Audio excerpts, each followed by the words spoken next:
Saudações, boa tarde, boa noite ou bom dia. Vamos falar sobre folclores no plural. Por quê? Vamos falar de folclore, causos, contos, lendas, mitos, etc. de todo mundo. Vamos falar literatura infantil juvenil, literatura adulta, sobre histórias do mundo todo, né? Aqui no caso, vamos falar de histórias, daqui a gente falou da coleção do mundo todo, é essa história, no caso, é do Brasil, né? Histórias do Brasil. Então aqui nós temos Histórias do Brasil, que é continuação daquela série, 52 histórias do mundo. Essa aqui é a parte 2, né? Pelo Brasil. Então vamos começar pelo Brasil e vamos fechar pelo Brasil, certo? Então 52 histórias, tem histórias do Norte, tem histórias do Centro-Oeste, do Nordeste, histórias do Sudeste e histórias do Sul. Que algumas que a gente já viu, né, em outros vídeos sobre o folclore. Cobra Norato, Curupira, Uirapuru, Uiapoque, Vitória Régia, a Onça Viado, Festa no Céu, o Peixe Elétrico, Moura Torta, Os Três Príncipes, o Pedro Malas Artes, Rainha do Mar, Chico Reis, Saci Pererê, Mãe d'Água, e assim vai, Neguinho do Pastoreio, Boitatá, Lobisomem, Lenda do Mate. Então são todas lendas, porque nós já abordamos as histórias pelo mundo e vamos começar pelo Brasil. Muito bem, vamos para a Europa, ou seja, o Centro-Europa, a Europa do Leste, Alemanha, Áustria, Dinamarca, as histórias dos irmãos Grimm. Já falou dos irmãos Grimm lá nas fábulas, né? E aqui novamente tem essa edição, dá para trabalhar, que são resumos dos contos. Como tem várias versões, então vamos fazer resumos, né? Então aqui eles fizeram resumos, são os mesmos contos, ó. Músculos de Breme, Pequeno Polegar, Branca de Neve, Raposo e os Gansos, certo? A Lua Azul, Escolha de uma Esposa, o Lobo e os Sete Cabritinhos, né? Então aqui é a versão mais resumida ainda, né? Ilustrar é bem infantil-juvenil mesmo, né? Público de 10, 12 anos. Continuando agora na região da Rússia. Tem aqui as montanhas da Rússia, Taia e o Espelho de Baba Yaga, né? Também facilmente ilustrado, que são essas fábulas da Rússia, contos, né? Inclusive aparecem ali nas histórias do Tolstói, né? Chekhov, que são a vida do camponês. Geralmente essas histórias são do povo camponês, né? Aqui nas cidades grandes muitas vezes essas lendas se perdem, né? Ou então viram livros, é quando a história vira livro, mas lá no campo geralmente passado de geração, né? Não tem exatamente uma literatura, mas uma contação de história, né? Aí terem várias, como as histórias são contadas, ou seja, tem aquele recurso da oralidade, existem várias versões, e aí de repente essa é uma das versões da história.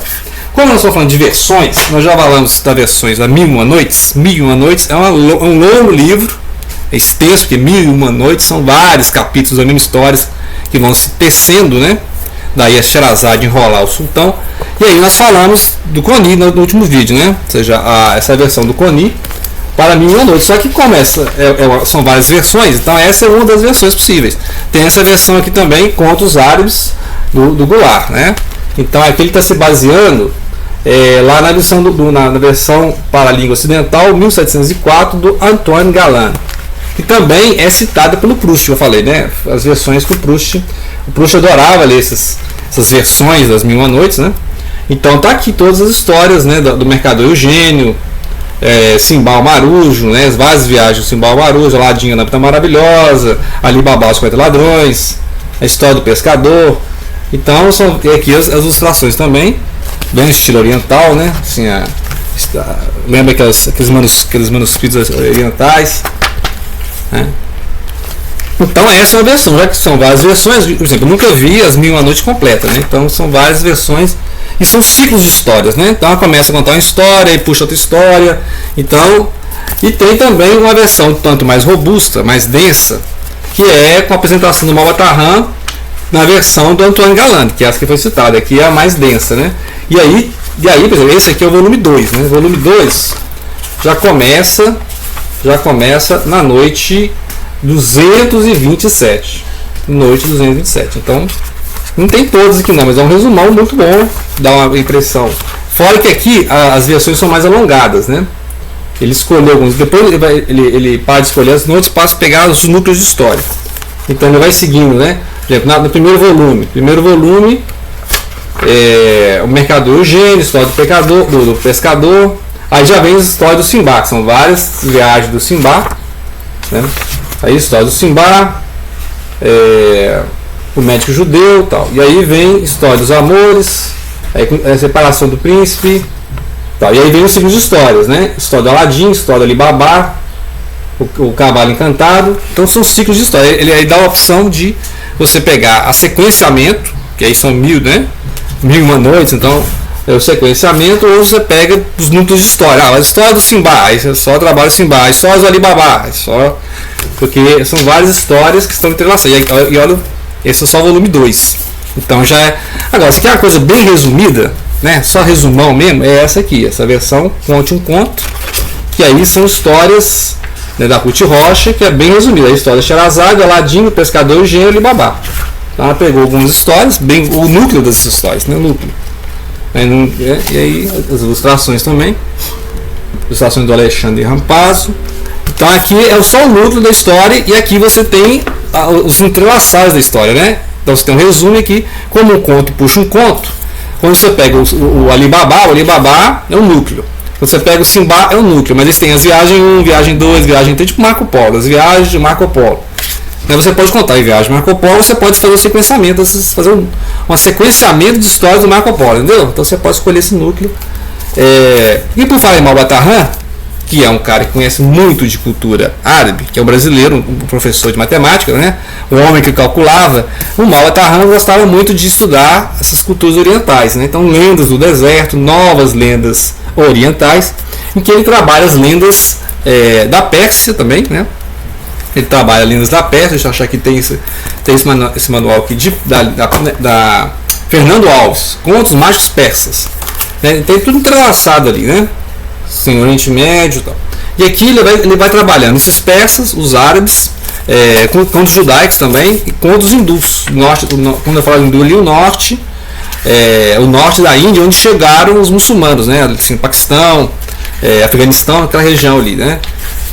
Hindu, a parte até onde os muçulmanos foram no norte da península da Índia. E aí aqui ele vai mostrando, né, esses vários contos, né, e o estilo dele é bem aquele do homem que calculava, né? Sempre tem os enigmas, aquela exploração do folclore dos árabes, o mundo dos árabes, né, o que tem de exótico, aqui é muito exótico. E aí tem as lendas árabes, as lendas hindus, lendas do norte da Índia. Então os personagens sempre são personagens exóticos, sempre tem um enigma, né? Você tem que descobrir o que está falando, quem que está iludindo. Tem lenda judaica também, espelho mágico, o tapete voador, lendas persas, né? Folclore árabe. Então é tudo isso que ele trabalha basicamente esse lado exótico, lado cultural, os enigmas, né? Isso que tem de exótico na cultura árabe. Então esse aqui não é do Tarrano, esse aqui é do Fernando Alves, mas é o mesmo universo. Dá para ler completando assim, basicamente o trabalho cultural, ou seja, o eixo cultural é até no norte da Índia, né, até ali no Irã, Afeganistão, aquela região em que os persas estiveram em pé e depois foram dominados por Alexandre Grande, etc. Né? Então, indo mais para lá, onde foi o Marco Polo, você vai chegar na China. Então, continua, né? O Marco Polo saiu lá do norte da Itália e chegou. E aqui tem as 50 fábulas da China, né? E aí são vários autores, não vou falar os nomes, porque eu não sei chinês, né? Então não vou nem inventar moda. Mas aqui são várias dinastias, né? E aí são os vários contos, são 50 contos. Assim, interessante para conhecer um pouco eu não sei da história da China, né? Pouquíssimo da história da China. Mas eu recomendo o livro justamente por isso, pelo inusitado da coisa. Você pegar um livro chinês com caracteres chineses também, né? Mandarim, eu desconheço mandarim também. Mas interessante você ver o lado exótico. E obviamente tem um resumo das histórias, né? Aqui tem a parte de transcrição original. E é igual o livro de Macau. O livro de Macau, lá na China, que Macau foi uma colônia portuguesa. Então você vê inscrições bilíngues, né? Do chinês, do mandarim, o padrão chinês, e o português também, ilustrações, né, os títulos em chinês.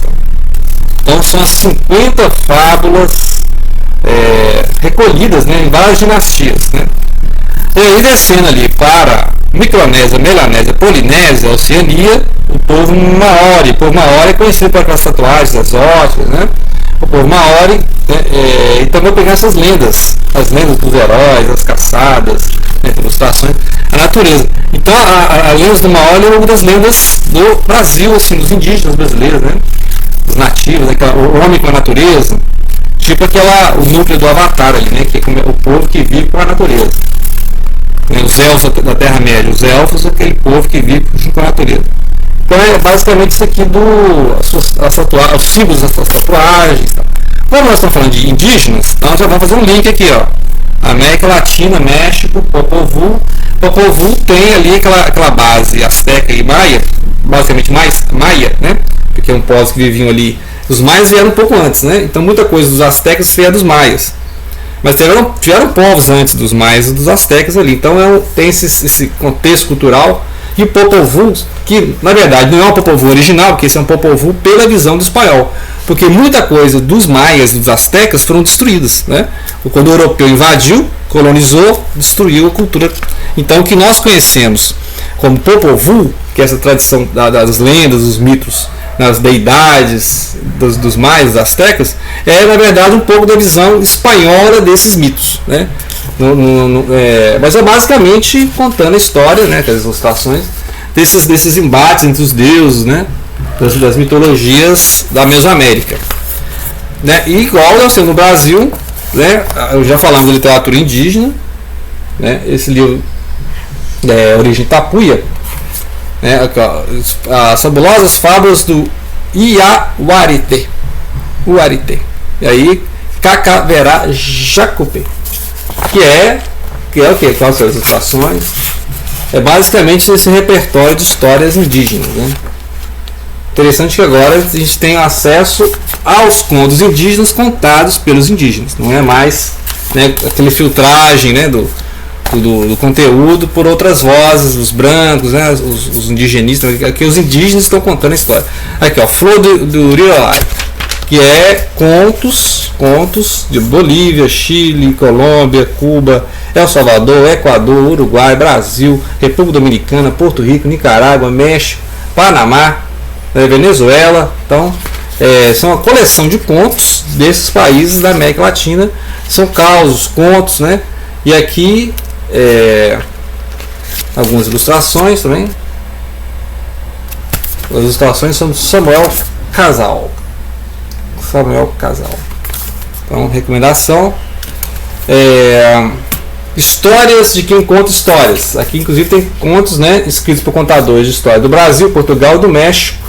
Brasil, Portugal e do México. Inclusive, tem versões aqui em espanhol.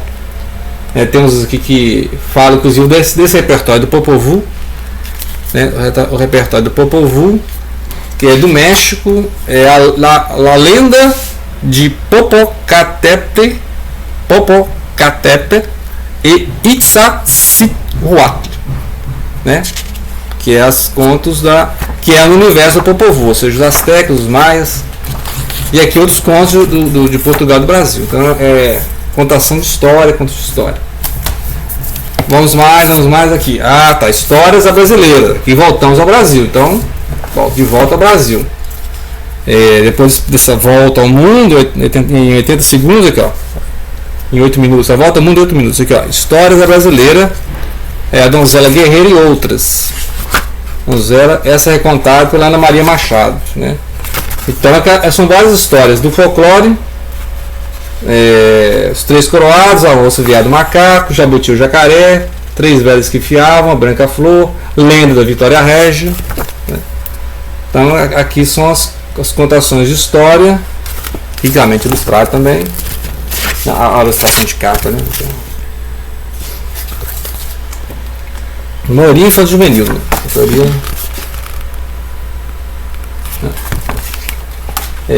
Com exceção desses contos, né? Também, esses contos aqui já pode trabalhar acima dos 12 anos, né? Já que é mais denso. E essa coleção aqui já pode trabalhar com uns 10 até 12, essa base. Agora, aquela parte do Mil a Noites é bom assim acima dos 12, 15 anos, né? Basicamente são as dicas de leitura sobre lendas, causos, contos, mitos, lendas, etc. Ok? Agradeço pela atenção e compartilhe.